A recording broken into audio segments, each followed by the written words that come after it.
বাংলা শিল্প সাহিত্য সংস্কৃতির ৩ উজ্জ্বল ব্যক্তিত্বের মোহনা হয়ে উঠেছিল সুর, অথবা বলা যায় সুর এসে মিলেছিল এই ত্রয়ীর কেন্দ্রে। বলছি সুকান্ত ভট্টাচার্য, সঙ্গীত পরিচালক সলিল চৌধুরী ও কণ্ঠশিল্পী হেমন্ত মুখোপাধ্যায়ের কথা। সলিল ছিলেন কবি সুকান্তর বন্ধু। একসঙ্গে বামপন্থী রাজনীতি করতে করতে গান করা। পরে তাদের গানে কণ্ঠ মেলালেন হেমন্ত মুখোপাধ্যায়। ততদিনে অবশ্য সুকান্ত বেঁচে নেই। 1947 সালের 13 মে যক্ষ্মা আক্রান্ত কবি মাত্র 21 বছর বয়সে মারা যান। 40-এর দশকের গোড়ার দিকে বাম রাজনীতিতে জড়িয়ে পড়েন সুকান্ত। ওদিকে একই পথের পথিক, বহুমাত্রিক প্রতিভার অধিকারী সলিল রাজনীতির পাশাপাশি দলের জন্য গণসঙ্গীত রচনা ও সুর করেন। তখনও তিনি বাংলা ও হিন্দি সিনেমায় নাম করেননি। সলিল সুকান্তর চেয়ে প্রায় 1 বছরের বড় হলেও দুজনের মধ্যে ছিল নিবিড় বন্ধুত্ব। সুকান্তই সলিল চৌধুরীকে বলেছিলেন, যদি সম্ভব হয় সলিল যেন কোনোদিন তার কবিতাকে গানে রূপ দেয়।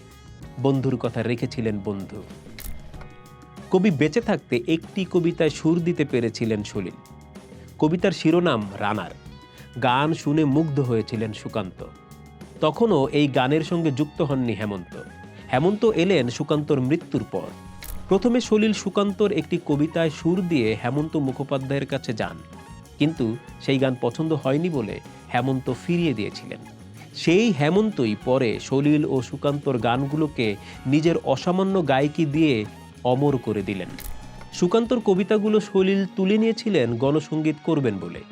সুকান্তর সমস্ত সাহিত্য গণমানুষের কথা বলে, যেন মানুষের ভাষার অনুবাদ হয়ে উঠেছিল তার কাব্য।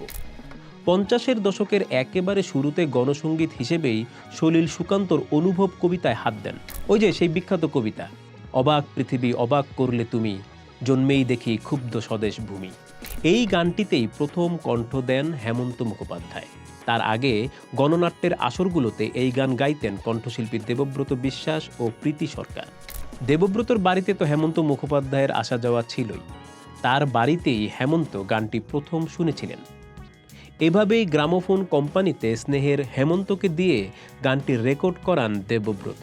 এরপর 1950 সালে সলিলের সুরে গান হয়ে ওঠা সুকান্তর আরও একটি কবিতায় কণ্ঠ দেন হেমন্ত, বিদ্রোহ আজ বিদ্রোহ চারিদিকে। কি ভীষণ প্রতিবাদী গান, গান নয় যেন স্লোগান। তারপরই 1951 সালে এলো সলিলের সুর দেওয়া সুকান্তর সেই বিখ্যাত কবিতা রানার ছুটেছে তাই ঝমঝম ঘণ্টা বাজছে রাতে। দরাজ কণ্ঠ দিয়ে গানটিকে চিরস্মরণীয় করে দিলেন হেমন্ত। অনেক পরে গানটি অন্য শিল্পীদের কণ্ঠেও সুখ্যাত হয়। 80-র দশকের শেষের দিকে লতা মঙ্গেশকরকে দিয়েও সলিল গানটি গাইয়েছিলেন। বিক্ষুব্ধ 50-এর দশকের পর একটি লম্বা সময় সলিল ও হেমন্তের যুগলবন্দিতে সুকান্ত উধাও। সম্ভবত তারা ব্যস্ত হয়ে পড়েন সিনেমার গানে। 1970 সালে সলিল হাজির করেন সুকান্তর ঠিকানা আমার চেয়েছ বন্ধু ঠিকানার সন্ধান কবিতার গীতিরূপ। হেমন্ত কণ্ঠ দিলেন আর গানটি বাংলা গানের ইতিহাসে জায়গা করে নিল।